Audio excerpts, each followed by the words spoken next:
Πατρίδα, αγαπημένα κι άγια χώματα, αυτού που τη ζωή στην Χρυσανατολή είδαμε κάποια μέρα λιόχαρη.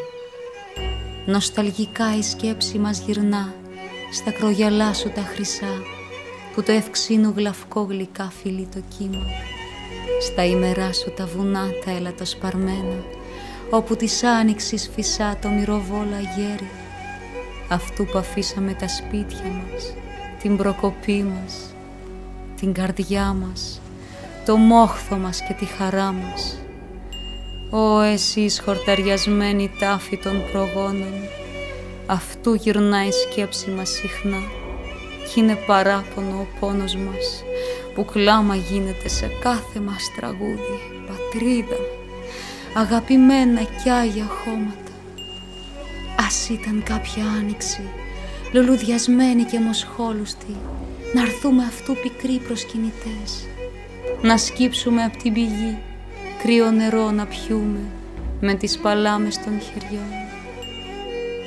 Λίγα λουλούδια, μάραντα, τσοπόγια, μανουσάκια, να μυριστούμε αχόρταγα ως της ψυχής το βάθος, κι ύστερα ω εφροσύνη να στήσουμε λεβέντικο χορό στη Σουμελά στο πανηγύρι, να μπουν τα νιάτα στο χορό κι οι λιγερές αντάμα στη μέση γέρη καθιστή, να κελαηδήσει η λύρα, τραγούδι θείο, αγαπητό, ποντιακό τραγούδι, να στράψουν στα στιτά κορμιά ζουπούνες μεταξένιες και τάρματα στραπόβροντα να ηχολογούν στα δάση, τάρματα των παλικαριών.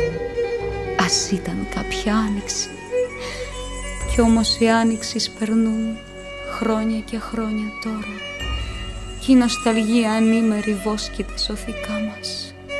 Πεθαίνουνε οι γέροι μας με πικραμένα χείλη, λίγο νερό οικετεύοντας απ' τις γλυκές πηγές σου. Πεθαίνουνε με τον καημό, διπλός ο θάνατός τους. Πατρίδα, αγαπημένα κι άγια χώματα, αχ, ας όψονται οι δυνατοί του κόσμου, που ρήμαξαν και χάλασαν και ρήμωσαν και αφάνισαν τις πατρικές φωλές μας. Της Ρωμανίας η αγκαλιά φιλόξενη μας δέχτη, κι ο πόνος μας λιγόστεψε για λίγο. Όμως ο νους και η σκέψη και η καρδιά πάντα σε σένα τριγυρνά, νοσταλγικά, αγαπημένη γη κι αξέχαστη, αργών αυτών και διγενή πατρίδα.